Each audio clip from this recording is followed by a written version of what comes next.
नमो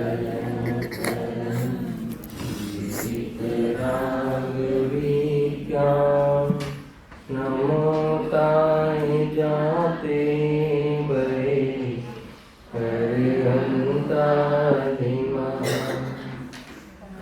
मंगल करियो महा ग्रंथ को कान जाते समाज सब आवे निज पदरा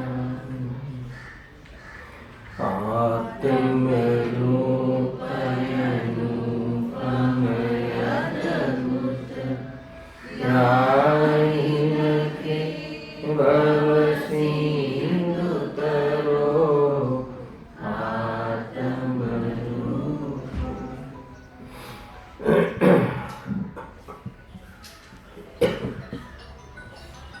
आज श्री मोक्षमार्ग प्रकाशक ग्रंथ से 7મા અધિકાર ઉપર આપણે સ્વાધ્યાય ચાલી રહ્યો છે.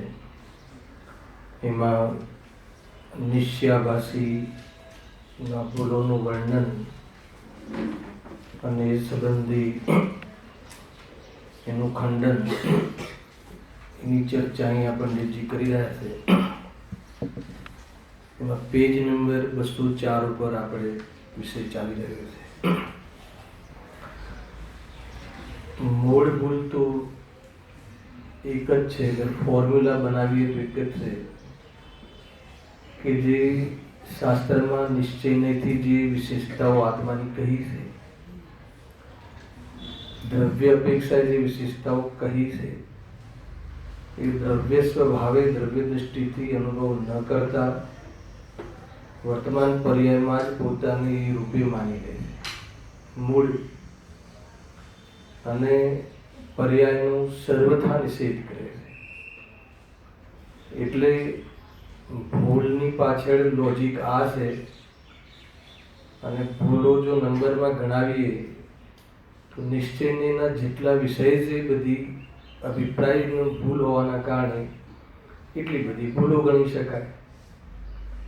2-4 ભૂલની ચર્ચા આપણે થઈ પણ ચૂકી છે કે આત્મા કેવલ જ્ઞાન સ્વભાવી છે તો વર્તમાન પર્યાયમાં જેનો સદભાવ માની લે છે, અને આત્મા રાગાદિથી રહિત છે પરંતુ એને પર્યાયમાં સદભાવ હોવા છતાં એનો અભાવ માની લે છે. સ્વભાવથી આત્મા કર્મ રહિત, કર્મબંધથી રહિત છે તો પર્યાયમાં એ બંધનથી રહિત માની લે છે. ઘણી ચર્ચાઓ આગળ થઈ ચૂકી છે. એ ચર્ચાના અંતર્ગત 204 પેજ ઉપર એક છેલ્લો પ્રશ્ન હતો, થઈ ગયો છે, પરંતુ સામાન્ય અનુસંધાનના માટે આપણે ચર્ચા કરીએ છીએ. વિશેષ ચર્ચા થઈ ચૂકી છે. નવા ટોપિકનો પ્રારંભ બી થઈ ગયો હતો, પરંતુ બહુ મોટી બ્રેક હતી ને, એટલે આપણે થોડીક અનુસંધાન કરી લઈએ. પ્રશ્ન એમ હતો કે તું શાસ્ત્રમાં શુદ્ધ ચિંતન કરવાનો ઉપદેશ શા માટે આપ્યો છે? આ પ્રશ્ન કેવી રીતે આવ્યો? કે પંડિતજી એમ કહે છે કે કોઈ નિશ્યાવાસી એવું ચિંતન કરે. શું ચિંતન કરે? કે હું શુદ્ધ છું, હું પરિપૂર્ણ છું. એવું જે ચિંતન કરે તો એ બધું ભ્રમ છે. ખ્યાલ આવ્યો? તો એમાં ભ્રમ શું છે? હું શુદ્ધ છું, હું ધ્રુવ છું, હું ત્રિકાલી છું, પરિપૂર્ણ છું. એમાં ભ્રમ શું છે? એ તો રિયલ સ્વરૂપ છે. પંડિતજી કહે છે કે જે નિશ્યાવાસી જો આમ ચિંતન કરે એ તો ભ્રમ છે. તો પ્રશ્ન બી કહે છે કે એવું ચિંતન કરવાનો ઉપદેશ તો આપ્યો છે. અધ્યાત્મની મુખ્યતાથી તો પ્રેરણા પણ આપવામાં આવે છે કે ચિંતન તો આમ જ કરો.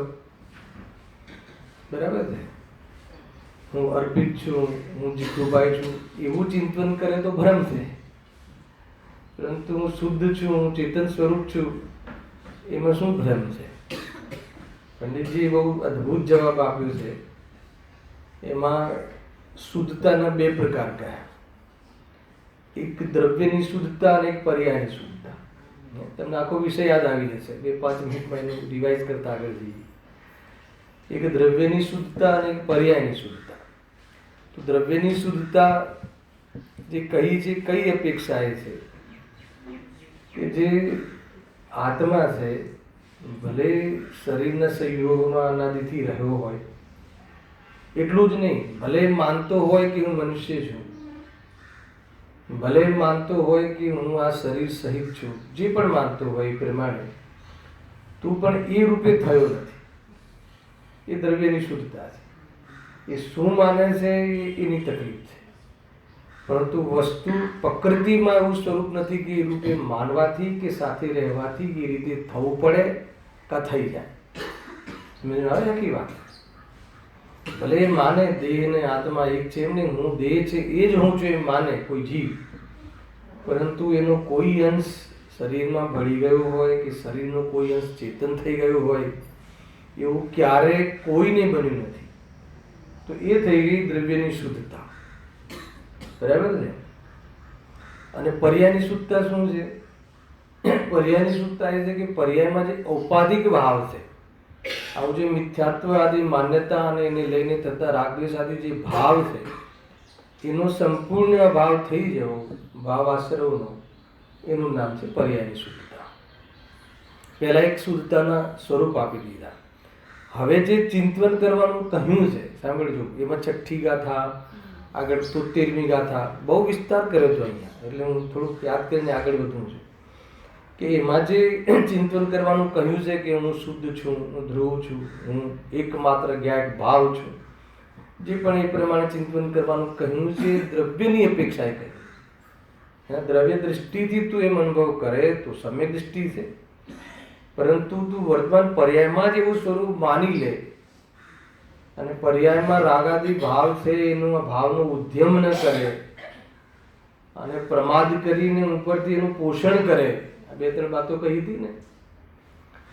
રાગ રહિત છું, દેહ રહિત છું, એ તો સ્વભાવથી તો હું શુદ્ધ છું જ, અને સ્વભાવ અપેક્ષાએ અનુભવ કરે, સ્વભાવનો એવો અનુભવ કરે, અને પર્યાયમાં જેટલી બીમારી છે, રાગ છે, સંયોગમાં શરીર છે, એનું યથાર્થ જ્ઞાન કરે અને રાગના ભાવનો ઉદ્યમ કરે તો તું જ્ઞાની છે.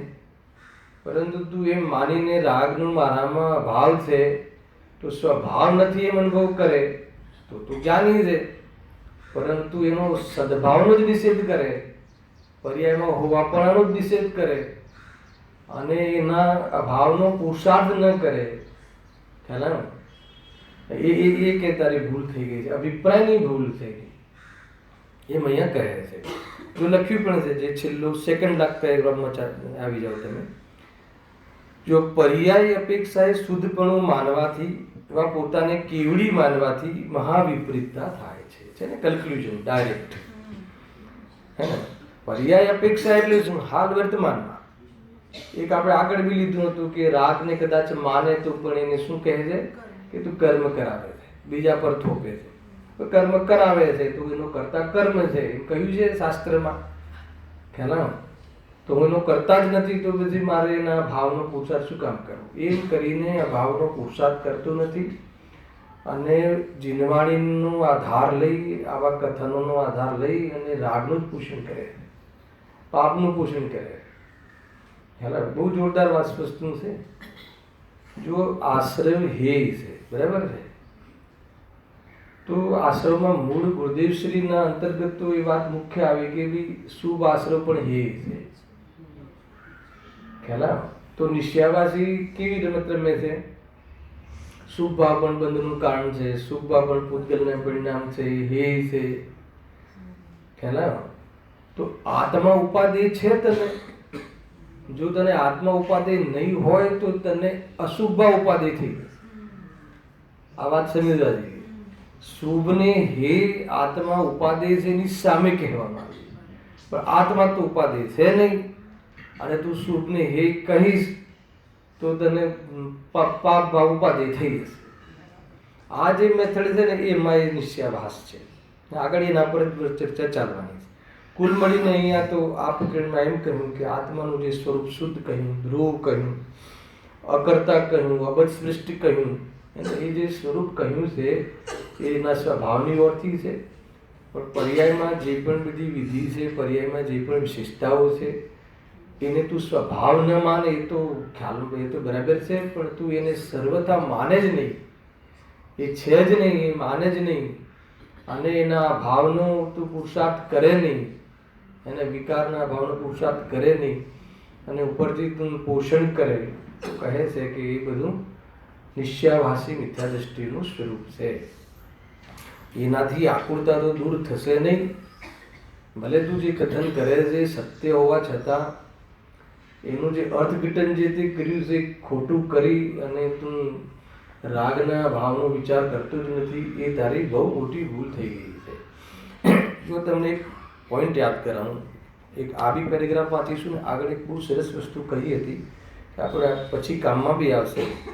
જો પેજ નંબર 203 પર આવો, એમાં second paragraph, second last paragraph. જીનવાણીમાં તો સમ્યક દર્શન જ્ઞાન ચારિત્રની એકતા થતા મોક્ષ માર્ગ કહ્યું છે, બરાબર. હવે મતલબ કે સમ્યક દર્શન જ્ઞાન ચારિત્રાણી મોક્ષ માર્ગ ત્રણેયની એકતાને મોક્ષ માર્ગ કહ્યું છે. ટૂંકમાં આમાં તમને એક ઇશારો કરું કે આ નિશ્ચયાભાસી સંવર તત્વને માને છે, નિર્જરા તત્વને માનતો નથી એમ કહી શકાય. કારણ કે સંવરમાં રાગનો દૃષ્ટિમાં ત્યાગ કરવાનો છે, એને ઈઝી લાગે છે, પણ રાગનો ત્યાગ જે નિદ્રામાં કરવામાં આવે છે ને એને નથી પોસાતો. શું કહે? દ્રષ્ટિમાં ત્યાગ કરવાનો છે એટલે દ્રષ્ટિમાં ત્યાગ કરતો નથી, વાતોમાં ત્યાગ કરે છે. તો ત્યાગની વાતો કરે છે. હેલો, અમારો છે નહીં રાગ, અમારે કઈ લાગે વળગે નહીં, એને નાસ્તી નાસ્તી કશ્ચન મોહ મારો કઈ લાગતો વળગતું નથી. કેટલી સરસ વાત લાગે, રાગને મારે કઈ સંબંધ નથી. શું સંબંધ નથી એવી દ્રષ્ટિ થઈ ગયા પછી શું કરવા? ચલો, એવી દ્રષ્ટિ થઈ ગઈ પછી શું કરવા? પર્યાયની અંદર જે રાગ છે, અસ્થિરતા જેને રાગ છે, એના ભાવનો પુરુષાર્થ જ્ઞાનીઓ કરે છે કે નથી કરતા? તો રાગ છે તો એનો પર્યાયમાં સદભાવ માનતા હશે કે નહીં માનતા? સ્વભાવ તરીકે તો ન માને, પરંતુ વિભાવ તરીકે એનું સ્વીકાર છે કે નથી? તો એ સ્વીકાર છે એના જ્ઞાનમાં, અને એનો આ ભાવનો પુરુષાર્થ બી ચાલે છે. એના ભાવ માટે બાહ્ય સાધનોનું પણ અવલંબન લે છે અને અંતરંગ સાધનમાં પુરુષાર્થ બી કરે છે. આ બધું જીવન એનું હોય છે કે નથી હોતું? એટલા માટે એમ કહે છે, જો બસ આપણે એક આત્માની વાત કરવાની. 7 તત્વ માનતો જ નથી, એક તત્વ જ માને છે. અને ક્યાં શોર્ટકટમાં કહ્યું હોય કે આત્માની શ્રદ્ધાનું નામ સમ્યક દર્શન, જુઓ 7 તત્વનું ક્યાં કહે? શું કામ સિલેબસ વધારો છો? 7 તત્વમાં નવા નામ શીખવા?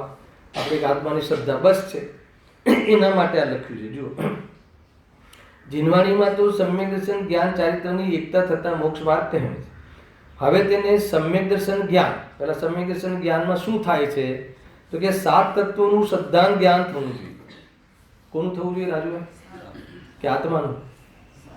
અરે આત્માનું શ્રદ્ધાન કહો કે 7 તત્વોનું શ્રદ્ધાન કહો, એક જ વાત છે. પણ કોઈ જગ્યાએ કોઈ જ્ઞાનીઓએ આત્માના શ્રદ્ધાની મુખ્યતાથી કહ્યું હોય તો કે આપણે 7 તત્વોની શ્રદ્ધાની વાત કરવાની જ નહીં. 7 તત્વોમાં ભેદ પડી જાય છે, હે ને? આપણે તો એનામાં છીપી હુઈ જ્ઞાન જ્યોતિને પકડવાની છે, બરાબર છે કે નહીં? વાત સાચી છે તારી, પણ એમાં તું 7 તત્વનું જ્ઞાનમાં નિષેધ શું કામ કરે છે? એને શ્રદ્ધામાં તું 7 તત્વના ભેદનો નિષેધ કર, અને તું શ્રદ્ધામાં તો ગુણોના ભેદનો પણ નિષેધ કર, એની કોઈ પ્રોબ્લેમ નથી. પરંતુ તું 7 તત્વ જેવી રીતે છે હે ઉપાદે ગેર રૂપે, એ રીતે તું કેમ માનતો નથી? કેમ આવું લખવું પડ્યું? કે જો લખ્યું છે કે જ્ઞાનમાં તો 7 તત્વનું શ્રદ્ધાન જ્ઞાન થવું જોઈએ, તેનો આને વિચાર નથી. કેમ લખ્યું? આ તમને જૂનું ચાલેલું ફરી યાદ કરાવું. તેનો આને વિચાર નથી એટલે 7 તત્વનો વિચાર એને કબૂલ નથી. અમને તો એક આત્મ તત્વનો વિચાર જ કબૂલ છે, પણ સમ્યક દર્શન અને જ્ઞાનમાં તો 7 તત્વોના શ્રદ્ધા અને જ્ઞાનને સમ્યક દર્શન જ્ઞાન કહે છે. ખ્યાલ આવ્યો? તો હવે તું કહે કે અમારે તો 7 તત્વોનો વિચાર કરવો નથી, આત્માનો જ વિચાર કરવો અને આત્માનું શ્રદ્ધાન કરવું. આત્માનું શ્રદ્ધાન થઈ જાય તો બહુ સરસ છે, પરંતુ તું શ્રદ્ધાન કરવા માંગતો નથી, ખાલી વાતોમાં તું શ્રદ્ધાન કરે છે. જો હવે ચારિત્ર રહી ગયું ને, હવે ચારિત્રમાં શું કરવાનું છે તો કે આપણે તો શ્રદ્ધા કરી લઈએ, આત્માની ચારિત્રમાં તો કઈ. એટલે શરૂઆતમાં કન્ડિશન મૂકી કે ત્રણેયની એકતાનું નામ મોક્ષ માર્ગ છે. ખ્યાલ આવ્યો? અરે ક્ષાયિક સંકિતિ હોય, ચોથી ગુણસ્થાને ચારિત્રનો વિકાસ ન હોવાથી એને મોક્ષ માર્ગ ઉપચારથી કહ્યો છે. છતાં બી ત્યાં ચારિત્રની કણિકા પ્રગટ થઈ ગઈ હોય. ખ્યાલ આવે કે નથી? એમ નહીં, પણ એ લેવલનું બી ચારિત્ર નથી કે જેને મોક્ષ માર્ગ પરમાત્મા સાક્ષાત મોક્ષ કહી શકાય. આ બધી વાતો છે મોક્ષ પ્રકાશકમાં. જુઓ, સમ્યક ચારિત્રમાં રાગાદી દૂર કરવા જોઈએ. તો ચારિત્રમાં શું કરવાનું? અને આત્મદર્શન થઈ ગયું પછી ચારિત્રમાં શ્રદ્ધામાં આત્મા દેખાઈ ગયો, જણાઈ ગયો, પમાઈ ગયો, પ્રતીતિ થઈ ગઈ, પછી થઈ ગયું એટલાથી પછી ચારિત્રનો વિચાર કરવો કે ન કરવો? તો કે ચારિત્રને શું કરવું? તો એ લખ્યું છે જુઓ, તો એને ચારિત્રમાં રાગાદી દૂર કરવા જોઈએ, રાગાદી મટાડવા જોઈએ. તો રાગાદી મટાડવા જોઈએ, પણ રાગાદીનો ઉદ્યમ કરતો નથી. કેમ કરતો નથી? કોઈ કહેશે કેમ કરતો નથી? અહીંયાના પકડના હિસાબે જવાબ આપો. કેમ કે રાગાદીનો સદભાવ માનતું જ નથી. કેમ કે પોતાનું નામ માને તો જ્ઞાની, પોતાનું નામ માને તો બેસ્ટ છે. રાગનો સદભાવ જ માનતું નથી. રાગ કહ્યું ને શાસ્ત્રમાં, રાગનો અભાવ છે. રાગ છે જ નહીં આત્મામાં. આત્મામાં નથી એનો અર્થ કે કયા આત્મામાં નથી? શુદ્ધાત્મામાં નથી, એકત્વ વિભક્ત આત્મામાં નથી. પરંતુ આત્મામાં નથી એટલે પર્યાયમાં નથી એમ તું કેમ માને? પરંતુ એ ઉદ્યમ કેમ કરતો નથી? કેમ કે એને એવો ભ્રમ થઈ ગયો છે. અને કયા આધાર પર ભ્રમ થઈ ગયો છે? કે શાસ્ત્રમાં એમ કહ્યું છે કે આત્મામાં રાગ નથી. એનો અર્થ એને એ કાઢ્યો કે પર્યાયમાં પણ રાગ નથી. કેમ? કેમ કે ચારિત્રમાં રાગ મટાડવાનું કાર્ય છે. રાગ મટાડવાનું નામ ચારિત્ર છે, પણ એને રાગ મટાડવાનો ઉદ્યમ કરતો નથી. હવે કેમ નથી કરતો એવું તેમ તમે કેમ કહો છો? એની ચર્ચા ખૂબ સુંદર આવવા વાળી છે. આ રીતે છે. જો આગળ લખ્યું છે ને, એક પોતાના આત્માના શુદ્ધ અનુભવને જ મોક્ષ માર્ગ માની સંતુષ્ટ થયો છે. તો સારી વાત છે ને. એક આત્મા, પણ એ અનુભવ એટલે કઈ રીતે અનુભવ? જેમ જ્ઞાની અનુભવ કરે છે એમ નહીં. એ અનુભવ એટલે કે એ દ્રવ્ય દ્રષ્ટિથી છે, પણ પર્યાયમાં એ શુદ્ધ છે એમ માનીને સંતુષ્ટ થઈ ગયું. આપણે તો આત્મા શુદ્ધ જ છે, પછી એના રાગના ભાવ કરવાની વાત જ શું કામ કરવી? ત્યારે આત્મા શરીરને અડતોય નથી, તો પછી અને આત્મા પરપદાર્થનું સેવન કરી શકતો નથી, પછી આ ખાઓ ને આ ન ખાઓ, ભક્ષનો વિચાર શું કામ કરવો? આપણે આત્મા ખાય છે, ખાઈ શકે છે? નથી ખાઈ શકતો. આ તો આત્મા ખાવાનો ભાવ કરી શકે છે. બે નિષેધ કર્યા એને, હે ને? આત્મા કર્મથી અબંધ છે, અબધ સૃષ્ટિ છે, અડતોય નથી કર્મને, શરીરને, એટલે પર પદાર્થને અડતોય નથી, એ બી નિષેધ કર્યો. અને રાગનો સદભાવ જે છે એનો પણ આ ભાવ માન્યો. હવે જ્યારે ખાવાનો ભાવ આવે છે, આત્માનો છે જ નહીં, તો પછી એમાં વિવેક કરવો કે આ ન ખાવું, તે ન ખાવું, ભક્ષનો વિચાર શું કામ કરવો? એમ કરીને જીનવાણીની આડ લઈને, જીનવાણીનો આધાર લઈને માની લો કે એ પાપનું જ પોષણ કરે છે, પાપને ઉપાદેય કરી નાખ્યું એને. સમજમાં આવે છે કે નહીં વાત આખી? આ ભૂલ છે ને જબરજસ્ત. એ છે એના અભિપ્રાયમાં ભૂલ છે. આ ભૂલ કોઈ અભક્ષનું અથવા કોઈ અસંયમમાં કોઈ એવા ભોગાદીમાં પ્રવર્તતો હોય તો કોઈ એ બહુ મોટો ચિંતાનો વિષય નથી. પરંતુ એ આધાર જીનવાણીનો લે અને જેનું પોષણ કરે એ આ ભાસમાં ઘટે છે. આ બધી ફોર્મ્યુલાઓ પાછી યાદ કરાવી દઉં, કેમ કે આખું અધિકાર હવે સળંગ ચાલવાનો છે. જો આગળ આવે, જો આ છેલ્લું પેરેગ્રાફ આવી જાવ 204 ઉપર, કે ભાઈ ચિંતન કરવાનો ઉપદેશ તો આપ્યો છે કે નહીં? આપણે તો એ જ ઉપદેશમાં મોટા થયા છીએ. આપણે ગુરુદેવજીના મોઢેથી એ જ સાંભળ્યું છે કે તું હું ગાયક છું, ભગવાન આત્મા છું એમ માન. ગજબ છે એમનું નિરૂપણ તો અધ્યાત્મની મુખ્યતાથી જ હતું. એનો કોઈ નિષેધ નથી. અરે એમને કોઈ આત્મા અનાદિથી દેહને પોતાનો માને છે એ વાત કેવી હોય ને, એ પ્રસંગો હોય ને, તો એ વાત ક્યાંથી ઉપાડે?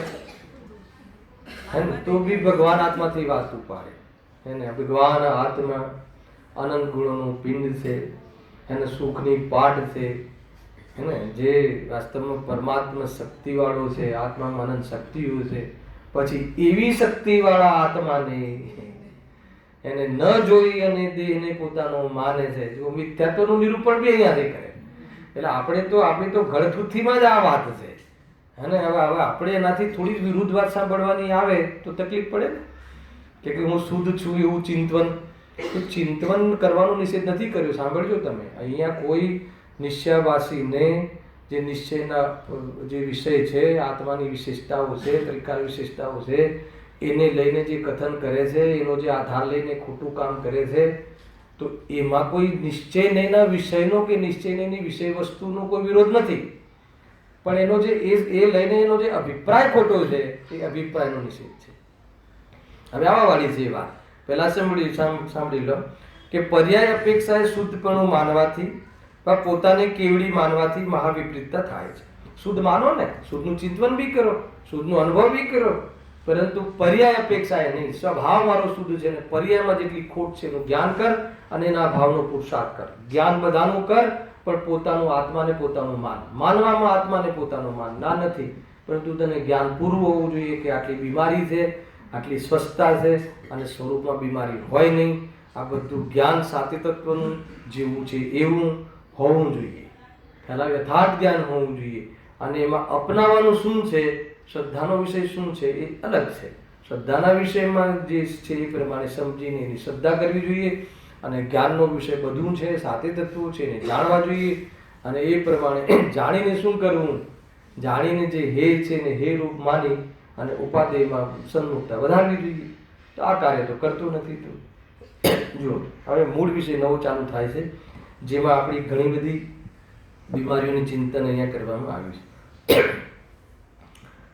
હવે પેજ નંબર 205 પર આ ટોપિકનો બી એક પેરેગ્રાફ થઈ ગયો હતો, પણ હવે આપણે પહેલી લીટીથી ફરીથી લઈએ છીએ. નિશ્ચયાભાસીની સ્વચ્છતા અને તેમનો નિષેધ.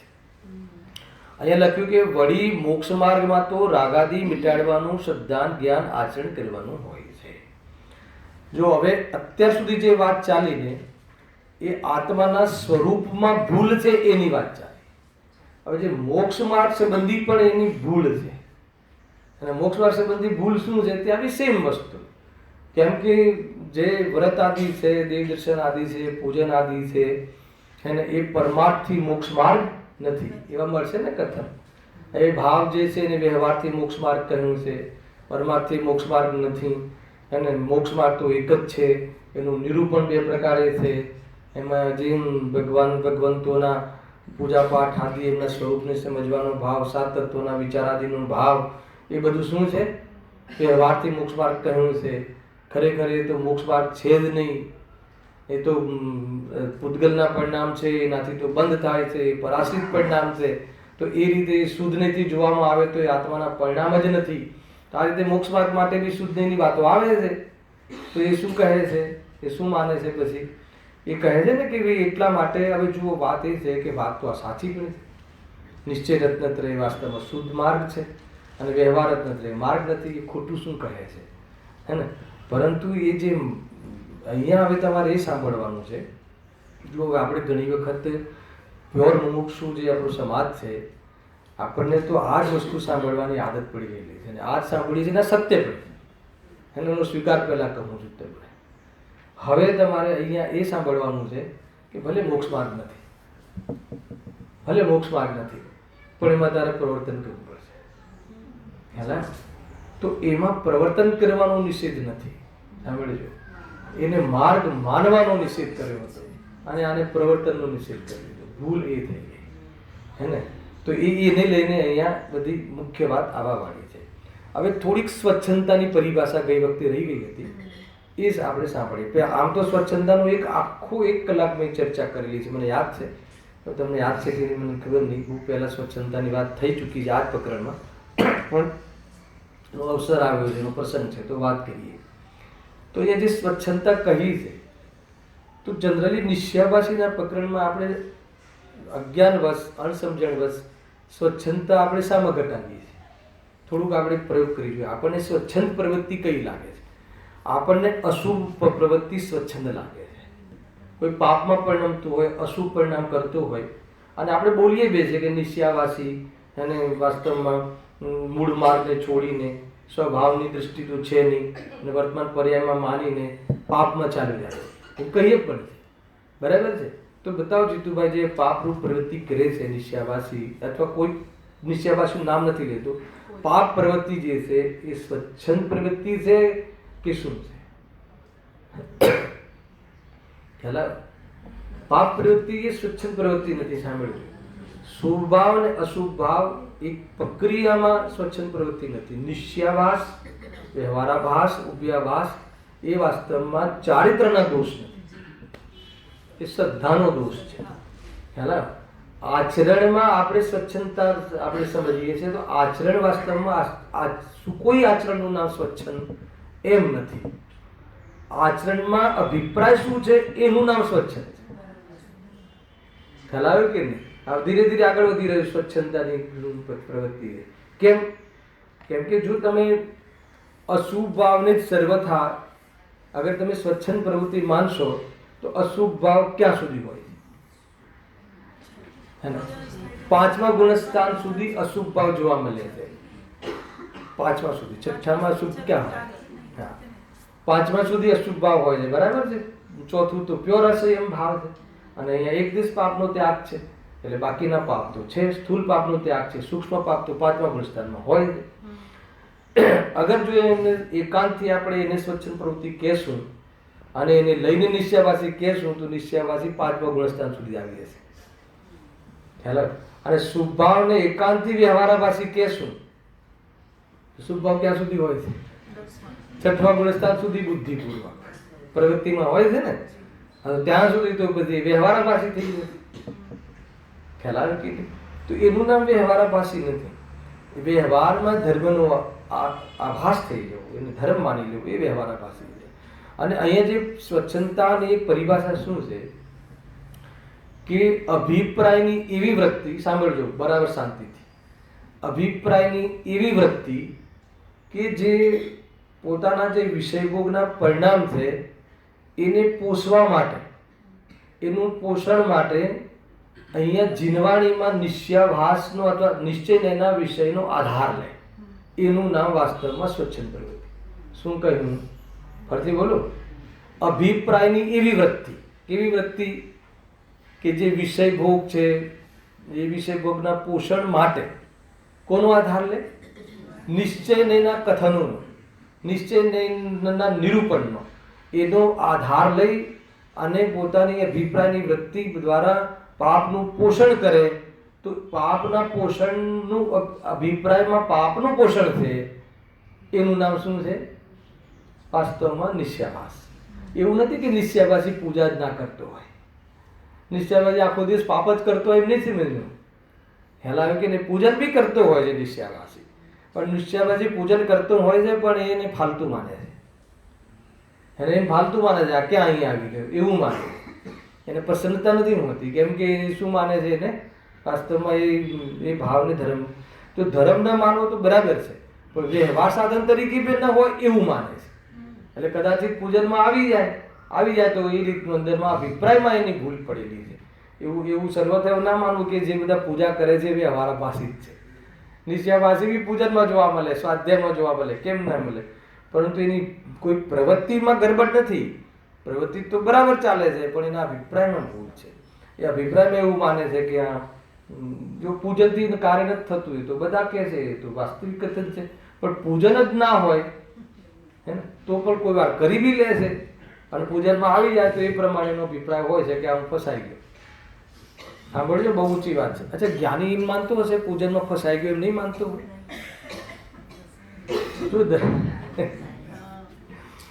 પેલા કે નહીં? જો આમાં કેવું છે કે સ્વરૂપમાં જવાના પુરુષાર્થની સામે પૂજન બોજો લાગે તો પાત્રતામાં જાય. ખ્યાલ આવ્યો? પણ સ્વરૂપની ખબર જ ના હોય ને પૂજન બોજો લાગે તો એ બધું બધી નિશ્ચયાભાસ છે. કથન એકનું એક છે, પૂજન બોજો લાગે પાત્રતામાં ઘણી વાર આપણે લઈએ છીએ, પણ સામે જવા માટે સ્વરૂપમાં જવાની સામે પૂજન જેવા ભાવ પણ બોજો લાગે છે. એમ વસ્તુ આમ છે. ખ્યાલ આવે કે નહીં? પરંતુ પૂજન બોજો લાગે કયા હિસાબે? કે આ તો શુભ ભાવ છે અને શુભ ભાવ તો હે ને મારામાં છે જ નહીં, એમ એના આધાર ઉપર બોજો લાગે અને એમાં એને અશુભમાં જવાની તૈયારી છે. એ રીતે છે. જો હા, અભિપ્રાય તમે કયો એટલે જ્ઞાન ગુણ એટલે જ્ઞાનની જ વાત આવે ના, શ્રદ્ધાની ભૂલ છે. શ્રદ્ધા જ્ઞાન બી તો જ્ઞાન તો તમને નિરૂપણ તો બ્લાઇન્ડ છે ને, એટલે એને વિષય જ્ઞાન જ આપે. એટલે જ્ઞાન એવું નક્કી કરે કે આ નિશ્ચય આ પૂજા હે છે અને મારે સ્વરૂપમાં જવું છે. શ્રદ્ધા એમાં જ્ઞાને તો એમ કહ્યું, પણ એને નય સંબંધી જે યથાર્થ જ્ઞાન નથી અને એકાયન એનું કથન છે, શુદ્ધ એનું કથન છે. પણ વ્યવહારનેમાં એમ બી છે ને કે વ્યવહારનેમાં તો પૂજન આદિમાં જીવ જોવા મળે છે. ક્યાં મળે? જ્ઞાની શું કરે? સમ્યક દર્શન પ્રત્યેની લાઈફસ્ટાઈલ શું હોઈ શકે? તમે વિચાર તો કરો. હવે ગુરુદેવ શ્રી પાઠ ઉપર બેસીને કહે કે પૂજનનો ભાવ તો શું? તીર્થંકર ગોત્ર બંધાય એ ભાવ પણ હે ને એવા ભાવ પણ વાસ્તવમાં બધુંનું કારણ છે, ધર્મનું નથી, ધર્મનું કારણ નથી, હે ને. અને પૂજા પાઠ આદિ, ભક્તિ આદિ દયાદાનથી જ ચાલુ થાય, દયાદાન, ભક્તિ, વ્રત આદિ. એ પછી છે સ્થૂળમાં બી જાય, રોટલા ખાવાના ભાવ આદિ બધા, એ બધા ભાવ આત્માના છે જ નહીં. અને બતાવો કે એમ કહે છે, એમ માને પણ છે, એમ અનુભવે પણ છે, પરંતુ એમની જે લાઈફસ્ટાઈલ છે, એમની ચર્યામાં આ બધું સાધન જોવા મળે છે કે નથી મળતા. જે સાધનનો નિષેધ દ્રષ્ટિમાં કરવામાં આવ્યો છે, એ સાધન એમના જીવનમાં, એમની ચર્યામાં, લાઈફસ્ટાઈલમાં, જ્ઞાનીઓના જીવનમાં જોવા મળે છે કે નથી મળતા. તો આ નિશ્ચયવાસીને એ રીતે નિષેધ કરી નાખે. એ સાધન તરીકે નિષેધ, વ્યવહાર બાહ્ય સાધન તરીકે નિષેધ કરી નાખે. અને ખતરનાક વાત તો એ છે કે ધર્મ માર્ગમાં તો બાહ્ય સાધનનો નિષેધ કરે છે, અને લૌકિક માર્ગમાં, સંસાર માર્ગમાં તો બાહ્ય સાધનોની શોધ કરે છે. તો શું સમજવું પછી? અગર જો તું આ સમજ્યો જ હોય આટલું જબરજસ્ત કે એક દ્રવ્ય બીજા દ્રવ્યનું કરતો જ નથી, એનો અર્થ તું નૈમિત્તિકનો પણ નિષેધ કરી નાખતો હોય, અને આને તું નિમિત્ત તરીકે બી તું એને માનવા તૈયાર ના હોય, શુભ ભાવને નિમિત્ત કાળ માનવા તૈયાર ના હોય, ને એ રીતે તું એનો નિષેધ કરી અને સંતુષ્ટ થઈ અને તું પ્રયાસ ના કરતો હોય, તો લોકની અંદર ભોજન શું કામ કરે? લોકની અંદર પંચેન્દ્રિયના ભોગોના સાધનો બેસ્ટમાં બેસ્ટ શું કામ શોધે? ત્યાં વ્યવહાર સાધન, લોકમાં સાધન શું કામ શોધે છે? અહીંયા તું બાહ્ય સાધનોનો નિષેધ કરે છે, અને ત્યાં તું બાહ્ય સાધનોનો પ્રેમી છે. એનો અર્થ શું? અગર જો તારે પછી બાહ્ય સાધનમાં તારે આ રીતે નિષેધ કરવો હોય તો બધે કર ને. ક્રમબદ્ધ પર્યાય જેવું જ છે આ. સમ્યક દર્શન માટે ક્રમબદ્ધ પર્યાય, અને વેપાર માટે હું પુરુષાર્થ કરી શકું છું, ત્યાં ક્રમબદ્ધ પર્યાય નહીં. તો એ વાત તો એવી જ થઈ ને, આખિરકાર સિદ્ધાંતોની મજાક કરી નાખી ને. સિદ્ધાંતોની મજાક થાય છે, જીનવાણીની મજાક થાય છે નિશ્ચયવાસી આદિ દ્વારા. એને ખ્યાલ નથી, એટલો પાપમાં જતો રહે છે. એ મારે નથી બતાવું. જીનવાણીની આડ લઈ અને પોષણ કરે છે. ખ્યાલ આવે કે નહીં? હે છે એટલે દ્રષ્ટિમાં હે છે, એની પ્રવૃત્તિમાં એનો નિષેધ ક્યાં કર્યો છે? અને સ્વરૂપમાં જવાની સામે દરેક પ્રવૃત્તિનો નિષેધ છે. એ તો એ રીતે નિષેધ થાય. એનો નિષેધ, પુણ્ય ભાવનો નિષેધ સ્વરૂપમાં લીનતાથી થાય. કઈ વાર હું તમને આ ફોર્મ્યુલા કહી ચૂક્યો છું કે પાપોનો તો નિયમ લેવાય છે, પાપને ન કરવાનો, પણ પુણ્યને ન કરવાનો નિયમ નથી લેવામાં આવ્યો. અને બંનેનો અભાવ કરવાનો છે. તો બંનેના અભાવની પદ્ધતિ જુદી છે. ખ્યાલ આવ્યો કે નહીં? આખી વાત સમજમાં આવી કે નહીં? પાપનો અભાવ કરવામાં તો બુદ્ધિપૂર્વક નિયમ લેવાના હોય છે, અને પુણ્યનો અભાવ કરવામાં નિયમ નથી લેવાતા કે હું 4 વાર મંદિર જઉં છું, કાલથી 2 જ વાર જઈશ. ખ્યાલ આવ્યો કે નહીં? હવે 6 કલાકનો અભ્યાસ કરતો તો હવે એમ નહીં. પુણ્યનો અભાવ સ્વરૂપમાં જવાથી પુણ્ય પરિણામનો અભાવ થાય છે. પુણ્યનો અભાવ કરવાની પદ્ધતિ જુદી છે, અને પાપના અભાવ કરવાની પદ્ધતિ જુદી છે, હે ને? પરિણામની વાત છે. બાકી ઉપાધિ બુદ્ધિ તો એક ધડાકે તૂટે છે. બરાબર છે? ખ્યાલ આવે કે નહીં? માનો કે રાત્રિ ભોજનનો જેને જે શક્તિ હોય, જે ક્ષમતા હોય, એનો ત્યાગ કરે છે બધા. તો પાપના પરિણામનો તો ત્યાગ બુદ્ધિપૂર્વક કરવામાં આવે છે, કરવો જોઈએ. પણ પુણ્ય પરિણામનો ત્યાગ કરવામાં નથી આવતો. પુણ્ય પરિણામમાં તો લગાવવાનો ઉપદેશ આપવામાં આવે છે. વ્રતાદિ કરો, હલાવ કે નહીં, વક્ષ છોડો, એ કહે છે કે નહીં? પૂજન પાઠ કરો, 4-4, 6-6 કલાક સ્વાધ્યાય કરો. હે? હા, વિધિપૂર્વક પ્રતિજ્ઞા લેવામાં આવે છે. બરાબર છે ને? તો પછી એનો અભાવ કેવી રીતે થાય? શુદ્ધોપયોગ દ્વારા સ્વરૂપમાં લીનતા વધારે અને પરિણામથી નિવૃત્ત થાય. એ પદ્ધતિ છે. એમાં આ જીવ તો શુદ્ધોપયોગ ઠેકાણું જ નથી, અને બસ વર્તમાન પર્યાયમાં એવું સંતુષ્ટ થઈ ગયો છે. શાનાથી? વાતોથી, નિશ્ચય નહીંની વાતોથી, નિશ્ચય નહીંના વિષયની વાતોથી એવો સંતુષ્ટ થઈ ગયો છે કે હવે આપણે કંઈ જ કરવાનું નથી. ઘણી બધી વાતો આવશે. આજે તો હવે આ શરૂઆત થાય છે ફરીથી સેશનની. જોરદાર વાતો છે. આનું તમને સામાન્ય વાત કરું છું. જુઓ, વળી મોક્ષ માર્ગમાં તો રાગાદી મિટાડવાનું, શ્રદ્ધાન, જ્ઞાન, આચરણ કરવાનું હોય છે. ત્રણેય વાત રાગને લઈ આવે. ક્યાં કે આગળ એ રાગનો સદભાવ માનતો જ નથી ને, તો અહીંયા તો કહે છે કે તું જેનો સદભાવ નથી માનતો એને મોક્ષ માર્ગમાં તો એના મટાડવાનું શ્રદ્ધાન, મટાડવાનું જ્ઞાન ને મટાડવાનું આચરણ, રાગને મટાડવાનું શ્રદ્ધાન.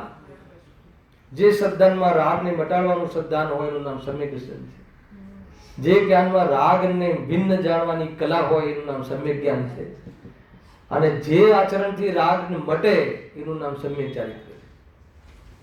ખ્યાલ આવ્યો કે નહીં? રાગમાં એકત્વ બુદ્ધિ છૂટી જવી એનું નામ સમ્યક શ્રદ્ધા છે. રાગને ભિન્ન અનુભવવો એનું નામ સમ્યક જ્ઞાન છે. અને રાગનો અભાવ કરતા જવું એનું નામ સમ્યક ચારિત્ર છે કે નહીં? આ બધી વાતો આગળ જે એટલે મેં વાત તમને વંચાવડાવી કે એ સમ્યક દર્શન સમ્યક જ્ઞાનમાં સાત તત્વનો વિચાર કરવા તૈયાર નથી. સાત તત્વમાં આશ્રવ તત્વનું નામ જ નહીં લેવું આપણે તો. કેમ ના લેવું રાજુભાઈ? કે આશ્રવ છે કે મારામાં, બરાબર છે. એટલે સાત આશ્રવ તત્વનું નામ લેતા ને સંકોચ થાય. અને જ્યારે એ માને છે એટલે સાત તત્વનો વિચાર કરતો નથી. પહેલા તો એ કહ્યું. અને પછી એક આત્માનો જ વિચાર કરે છે. તો એમાં શું ખોટું છે? એ વિચારમાં સંતુષ્ટ થઈ જાય છે. કેમ કહ્યું? કેમ કે ચારિત્રમાં તો ત્રણેય હોવું જોઈએ ને. મોક્ષ માર્ગમાં ત્રણેય હોવું જોઈએ. હવે ચારિત્રમાં રાગ મટાડવાનો ઉપાય કરવો જોઈએ ને એ ઉદ્યમ કરતો નથી. અને એ ઉદ્યમ જો ચારિત્રમાં રાગને મટાડવાનો ઉદ્યમ છે ને, સાહિક સંકિતિ બી તાત્કાલિક રાગને મટાડવાનો ઉદ્યમ નથી કરી શકતી. એટલે ચારિત્રમાં પુરુષાર્થ શ્રદ્ધા કરતા અનંત ગણો લાગે છે. પેલો તો અનંતકાલથી નથી કર્યો એટલે અનંતો પુરુષાર્થ કર્યો છે. અને અનંતાનુબંધીના ભાવના માટે શ્રદ્ધાનો પુરુષાર્થ અનંત કર્યો છે. પણ આટલું જાણ્યા પછી બી કણ જેટલી કષાયનો અભાવ કરવા માટે પુરુષાર્થ નથી કરી શકતા મુનિરાજ. અને સીધા આજે કુંકુમદેવ ચોથી ગુણ સ્થાને બિરાજે છે. અને કણ જેટલી કષાયનો અભાવ ના કરી શકે આ સંજીલન કષાયનો, એનો અર્થ કે એમાં પુરુષાર્થ ઓછો પડે. સમજમાં આવે આખી વાત.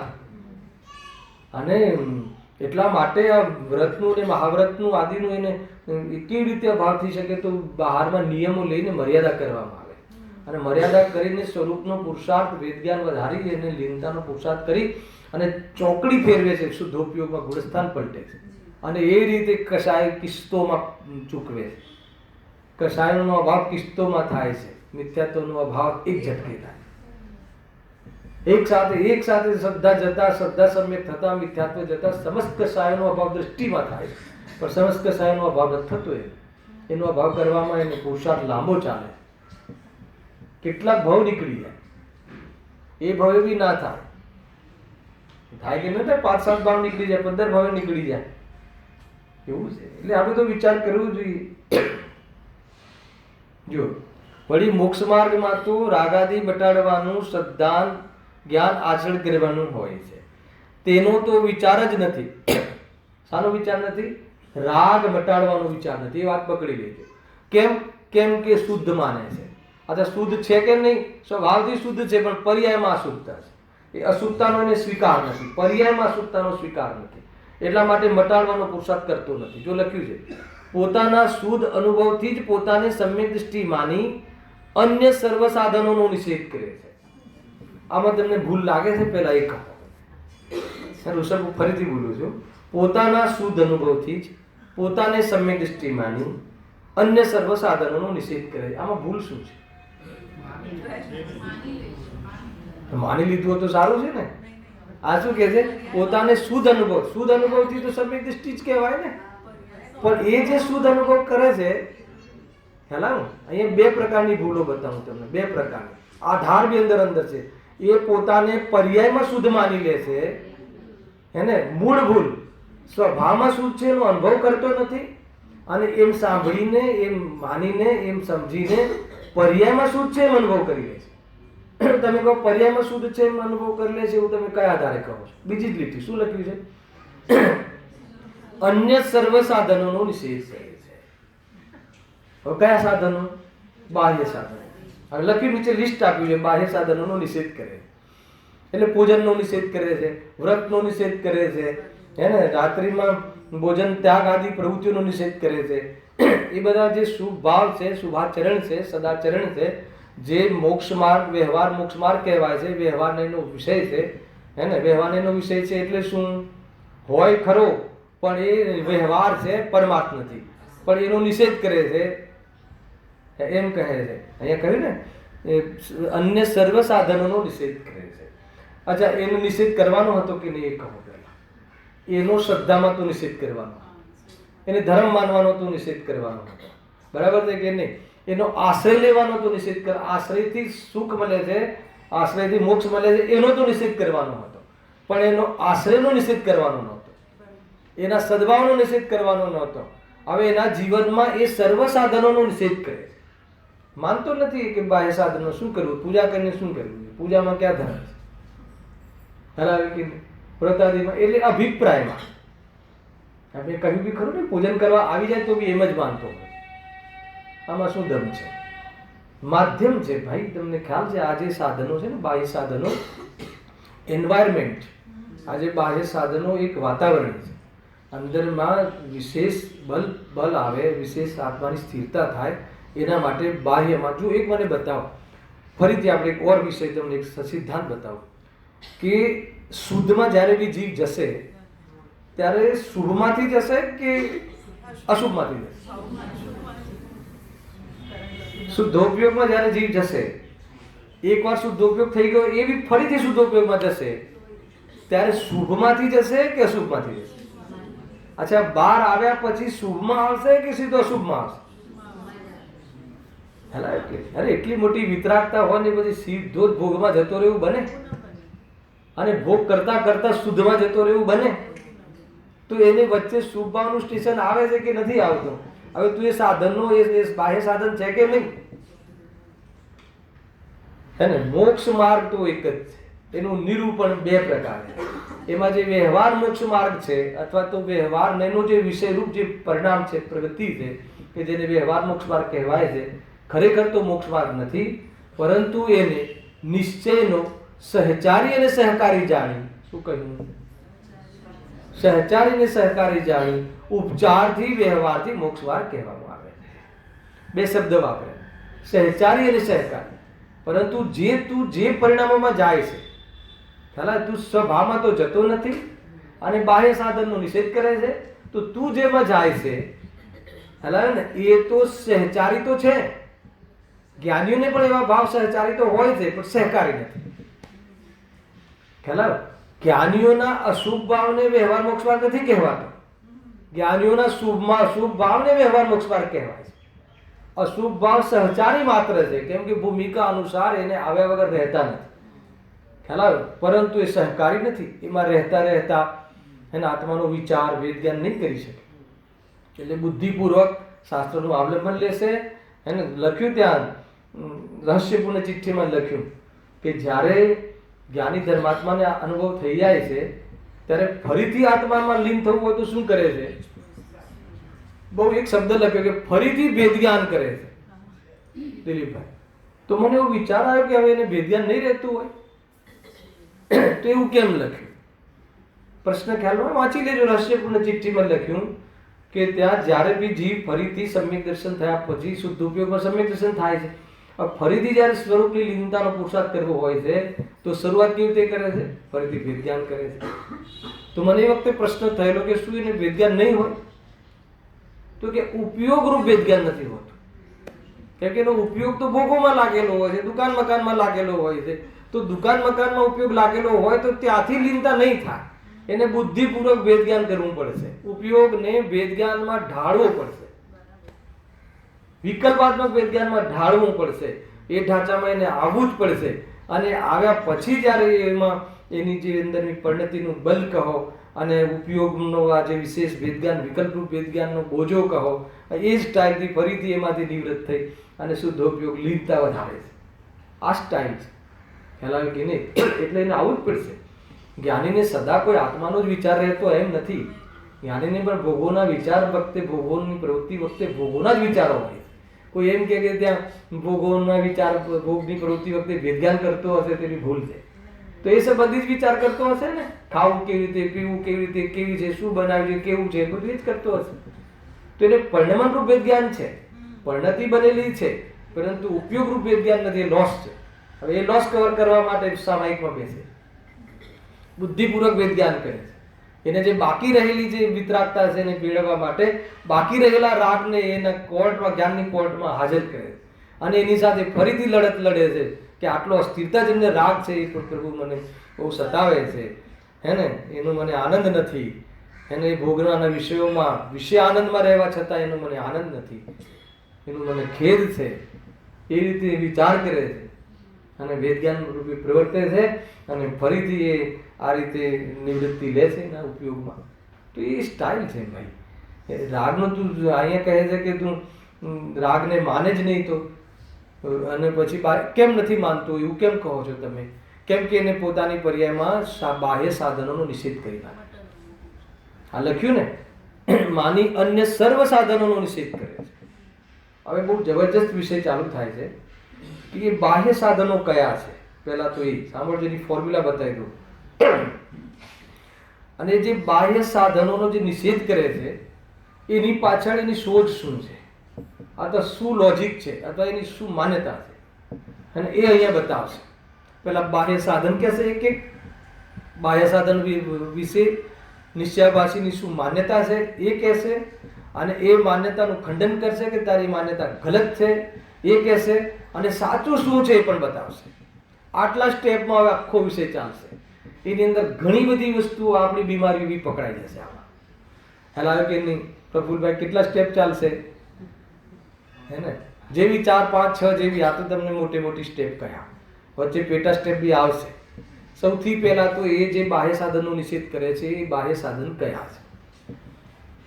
બાહ્ય સાધન છે. સાધન એટલે બાહ્ય સાધન. અહીંયા નિષેધ શાનો કરે છે? બાહ્ય સાધનનો. હવે એ નિષેધ શું કામ કરે છે?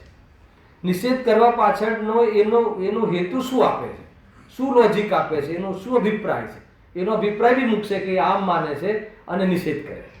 પછી પંડિતજી કે તું આમ માને છે એનું ખંડન કરશે કે નહીં, તું એ માને છે ગલત છે, અને ખંડન કરીને સત્ય શું છે એનું મંડન કરશે. ખ્યાલ આવ્યો કે નહીં? એક એકનું સમગ્ર રૂપથી પહેલા કહ્યું છે, પછી એક એક સાધન ઉપર વિચાર કર્યો છે. એ રીતે આખો હવે આપણો વિષય ચાલવા વાળો છે. જો હેડિંગ શું છે?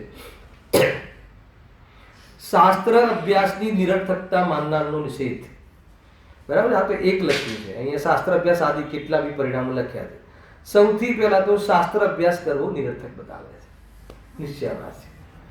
આગળ તો એવું જબરજસ્ત ઉદાહરણ આપ્યું છે, મારા ખ્યાલથી પદ્મનંદી પંચવિંશતિકા એવું એક ઉદાહરણ આપે છે આગળ, એમાં છે વાંધો નહીં. અત્યારે લખ્યું છે એમાં એમ લખ્યું છે, પદ્મનંદી પંચવિંશતિમાં શું લખ્યું છે? એને શાસ્ત્રમાં બુદ્ધિ જાય છે, એ બુદ્ધિ વ્યભિચાર કરે છે. એવા એવા ઉદાહરણ આપશે. તો મને એવો વિચાર આવ્યો કે આ વાત તે કહી કઈ રીતે? આ વાત કહી કઈ રીતે? શાસ્ત્ર અભ્યાસથી કહી ને? તો કે ના, અમે સાંભળીને કહી. તો સાંભળવું બી તો શાસ્ત્ર અભ્યાસ છે. આ તો સામાન્ય લોજિક છે. પંડિતજીએ તો બહુ જોરદાર તર્ક આપ્યા છે અને જબરજસ્ત ધુલાઈ કરી છે, હે ને? બે વસ્તુ સમજો. એ જો એ જે કહે છે ને, એવું નથી કે એના મનથી કહે છે. એ જે કહે છે એ બી શાસ્ત્રના આધારે કહે છે. કેમ કે આ તો શાસ્ત્રનો અભ્યાસી જેવો છે ને, એ કેવી ભૂલ કરે છે, એનું અર્થઘટન કેવું ખોટું કરે છે એની વાત છે. શાસ્ત્રમાં સ્વાધ્યાયના સમર્થન કરવાવાળી ગાથાઓ બી અનેક છે, અને નિરર્થક બતાવવાવાળી ગાથાઓ પણ અનેક છે. પહેલાં બે વસ્તુ સમજજો. પણ કયા પ્રસંગમાં નિરર્થક છે અને કયા પ્રસંગમાં એ સાર્થક છે એ આપણને ખબર હોવી જોઈએ. તમે જો પ્રવચન સારમાં જો 80મી ગાથામાં તો મોહના ભાવ માટે શું કહ્યું? જે પોતાના આત્માને અનંતને જાણીને પોતાના આત્માને જાણે અને એનો મોહ લઈને પ્રાપ્ત થાય છે. બીજો કોઈ ઉપાય જ નથી. પોતાના આત્માને જાણવા સિવાય બીજો કોઈ ઉપાય નથી. પણ છેક 86મી ગાથામાં ફેર લખ્યું. પાંચું 86મી ગાથા સુધી આપણે આવી શક્યા નહોતા. મેં ખાલી તમને કહ્યું હતું કે તમે ત્યાં સુધી વાંચી લેજો. આપણે 80મી ગાથા ચાલીને 1 થી 80 રિવિઝનમાં લીધી હતી. ખ્યાલ કે નહીં? લેસન કરવું પડે, ઋષભ, હોમવર્ક કરવું પડે. ઘરે જઈને દફતર ભરાઈ નહીં દેવાનું. એને અમે પહેલા એવું કરતા, દેશમાં તો એવું જ કરતા. સ્કૂલમાંથી આવી એટલે દરવાજા પાછળ ટીંગાઈ દેવાનું દફતર, બરાબર કે નહીં? બીજા દિવસે કોરા એમને એમ જવાનું પાછું. ઘરે ચોપડી ખોલવાની જ નહીં. એવું કામ આ માર્ગમાં નહીં ચાલે. ત્યાં તો પુણ્યના ઉદયથી છે. 4 પ્રશ્ન વાંચીને ગયા હોય એ જ ઉદયથી આવી જાય.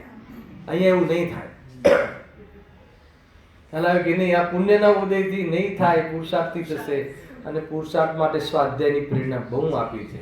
86મી ગાથામાં કહ્યું છે કે ઉપાયંતર બીજો નથી, એ વ્યવહારથી કહ્યું હતું. બીજું સ્વાધ્યાય એ ઉપાયંતર છે, અને સ્વાધ્યાયનું બહુ જબરજસ્ત સમર્થન કર્યું છે. અને આત્માનુશાસનમાં પણ છે કે આ મન કેવું છે? ચંચળ, બંદર જેવું કહ્યું છે. ખ્યાલ આવે કે નહીં? તો કે એને આ જે સ્વાધ્યાય રૂપી શાસ્ત્ર રૂપી બગીચામાં જો એને છોડી દેવામાં આવે, હે ને, તો એ શાસ્ત્ર સ્વાધ્યાયનો આધાર લઈને એને મનને સ્થિરતા આપી શકે છે. તમે 232 આવી કોઈ ગાથા નંબર હું ભૂલી જાઉં છું, મુનિરાજના લક્ષણ વિશે વાત કરી છે દાવો કે મુનિરાજનું લક્ષણ શું છે? એકાગ્રતા મુનિરાજનું લક્ષણ છે. યાદ આવ્યું? હવે એકાગ્રતા કેવી રીતે થાય? તો કે વસ્તુ સ્વરૂપના નિશ્ચયથી થાય.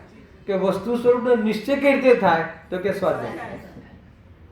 એટલા માટે આચાર્ય કુંતકુંજે પોતાના મુનિસંગમાં મુનિરાજોને કહે છે, શ્રી ચોથા ચરણમાં કહે છે કે એટલા માટે સ્વાધ્યાય જરૂરી છે. એવું સમર્થન પણ છે અને આવું સમર્થન પણ છે. આ બુદ્ધિ વ્યભિચારિણી છે, શાસ્ત્રમાં જાય અહીં તો આવા વાળું જ છે તપવાદી. આ તો પહેલા તો શાસ્ત્ર સ્વાધ્યાય, હા સ્વાધ્યાય તપ બી કહ્યું છે, બરાબર છે કે એ બી એક આધાર મળે છે. તો પછી આમ નિરર્થકતા ક્યારે બતાવી? નિરર્થકતા તો કોઈ ખાલી શાસ્ત્ર સ્વાધ્યાયમાં સંતુષ્ટ થઈ જાય એટલા માટે નિરર્થકતા બતાવી. ખ્યાલ આવે છે કે નહીં? ઓલું હોય ને, આપણે હલવો બનાવે ને હલવો, તો હલવામાં જે કળસી નચાવો કે ના નચાવો? કળસીથી આમ પેલું પડે હલવો, તો કે કળસી હલવામાં નાચે છે પરંતુ એક પરમાણુનો પણ સ્વાદ લેતો નથી, લેતી નથી ને. એવી રીતે પંડિતો, એમ લખ્યું શાસ્ત્રમાં બી આવી, એવી રીતે પંડિતો શાસ્ત્રમાં ઘણા અર્થ કાઢે છે પરંતુ એક વાર બી એ પ્રમાણે પોતાનો અભિપ્રાય બદલતા નથી, લાભ લેતા નથી. આવી શાસ્ત્રમાં લખી છે. જો બે વસ્તુ છે ગુરુદેવસિંહનામાં, તો બે વસ્તુ મળશે એક સાથે, હે ને. 4-4, 6-6 કલાક સ્વાધ્યાય કરવો જોઈએ તો સંસ્કાર પડશે. પછી તરત જ આ પંડિતાઈની વાત નથી, હે, એ તો ક્ષયોક્ષમ જ્ઞાનની વાત છે. હવે પંડિતાઈની વાત નથી એમ કહો છો, અને હમણાં તમે કીધું 4-4 કલાક સ્વાધ્યાય કરજો તો પંડિતાઈ ના થઈ તો શું થઈ?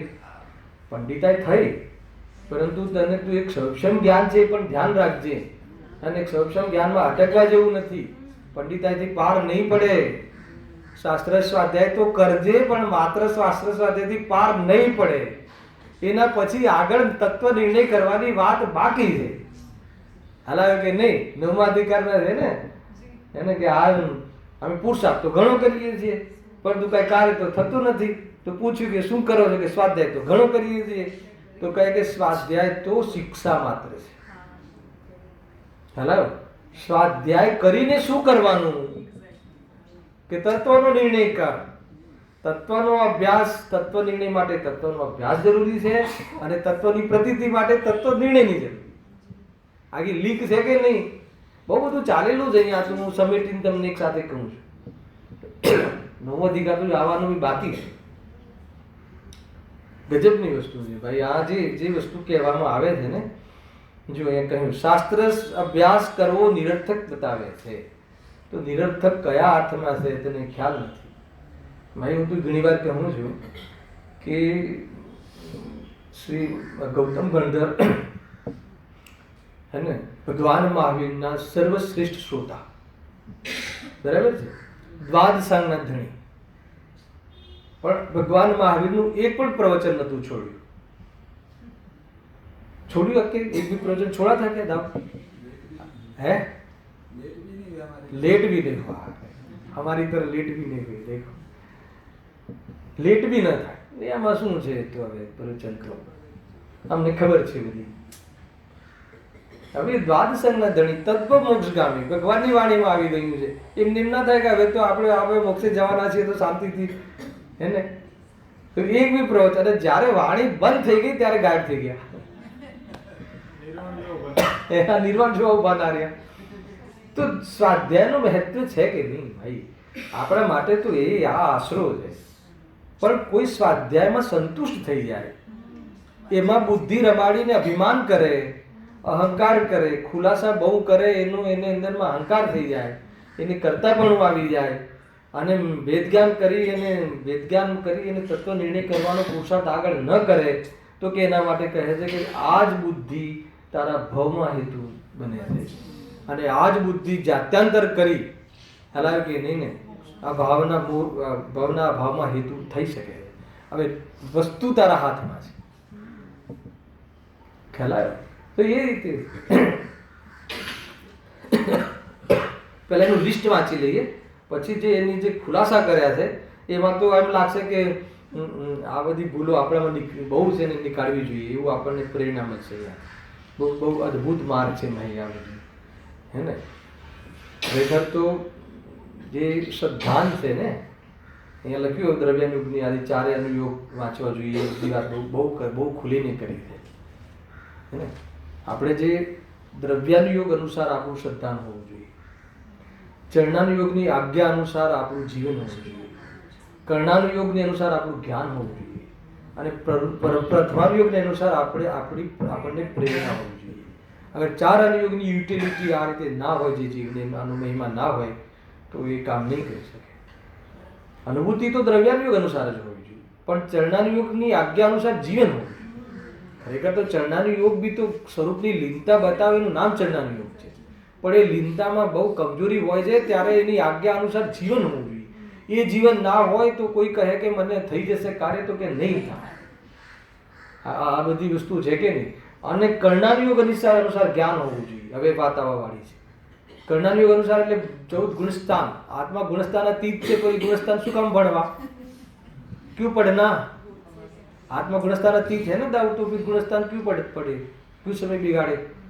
भणवा के ना भणवा, हालांकि नहीं. तो કે જ્ઞાન કર્ણાનુયોગ અનુસાર હોવું જોઈએ. કયા ગુણસ્થાનમાં કેટલી બીમારી છે, કયા ગુણસ્થાનમાં કેટલી અંદરમાં એને પરિણતિ પાકે છે, બધી જ વસ્તુ આપણને આપણું જે પૂરો માર્ગ છે આખો ગુણસ્થાનમાંથી પલટવાનો અને રહિત થવાનો, એ પૂરો માર્ગનું આપણને નોલેજ હોવું જોઈએ.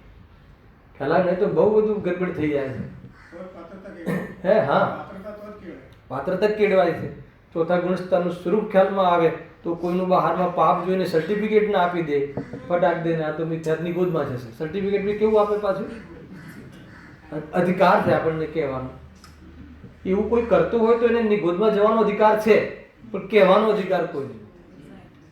સિવિલ આવે છે, ફટાફટ સર્ટિફિકેટ આપે છે કે નિગોદમાં જાય. અરે ક્યાંથી બોલે છે તું? તને પરિણામનું ખબર નથી. જો બીજાની જિંદગી જ્યારે જોવી હોય ને, અને બહારમાં કોઈ એવી જાતિના પરિણામ દેખાય ને, તો એમ સમજવાનું, એમ વિચારવાનું કે આવા પરિણામ હોવા છતાં બી દ્રષ્ટિ સમ્યક હોઈ શકે, એમ વિચાર. અને આપણા જીવનમાં એવા પરિણામ હોય ને, ત્યારે એમ વિચારવાનું કે આવા પરિણામ હોય તો આત્મકલ્યાણ નહીં થાય. એક જ વસ્તુમાં કઈ રીતે સોચવાનું એ આપણને ખ્યાલ હોવો જોઈએ. બીજાના માટે ઉજ્જવલ જ સોચવાનું, પણ એ ના હોય તો કે તારો વિષય નથી. આ ગુણસ્થાનો વાંચીને આ રીતે આપણને ખ્યાલમાં આવે છે. જો એ લખ્યું છે, જો પહેલા તો એને સીધો અભિપ્રાય આપી દીધો કે શાસ્ત્ર અભ્યાસ કરવો નિરર્થક બતાવે. પછી થોડોક ઢીલો પડ્યો તો વળી થોડું શું કીધું કે દ્રવ્યાદિકના ગુણસ્થાન, માર્ગના સ્થાન અને ત્રિલોકાદિના વિચારોને વિકલ્પ ઠરાવે. પહેલા આ સાંભળ્યું, આનો નિષેધ આગળ કર્યો છે. પણ અહીંયા શું કહે છે કે દ્રવ્યાદિકના ટૂંકમાં આવે એને અહીંયા એના મનની અંદર એમ થયું શાસ્ત્ર અભ્યાસ કરવો નિરર્થક બતાવે છે. પછી તરત જ એમ કહ્યું કે દ્રવ્યાદિકના ગુણસ્થાન, માર્ગના સ્થાનના અને ત્રિલોકાદિના વિચારોને વિકલ્પ ઠરાવે છે. એનો અર્થ એ છે કે દ્રવ્યાનુયોગનો તો એને અંદર ભાવ આવ્યું કે નહીં. દ્રવ્યાનુયોગ તો વાંચીશું, પરંતુ આ જ્યાં ત્રિલોકસાર હોય, જ્યાં ગુણસ્થાન, માર્ગના સ્થાન, દ્રવ્ય ગુણ પર્યાયનું, પ્રમાણના દ્રવ્યનું વર્ણન હોય, એ બધું તો વિકલ્પ છે, હે ને? એ વિકલ્પ ન કરવો જોઈએ. તો શું કરવું જોઈએ? નિર્વિકલ્પ થવું જોઈએ. અચ્છા, નિર્વિકલ્પ ના થાય ત્યાં સુધી શું કરવું જોઈએ? ત્યાં સુધી ઘરના વિકલ્પો કરવા જોઈએ. અને ઘરના વિકલ્પો ઉપાદેય લાગે છે, અને આ વિકલ્પો હે લાગે છે, અને આત્માનો અતો પતો નથી. ખ્યાલ આવ્યો કે નહીં? આ હું તો કાલે લઈશ, સમય થઈ ગયો છે. બહુ અદ્ભુત છે. પહેલા લિસ્ટ વાંચીશું અને એક એક જે માન્યતા છે એની જે ખંડન કરે છે એનું જબરજસ્ત આગળ વર્ણન છે. તમે વાંચીને આવજો, ઓર મજા આવશે. સહેજાનંદી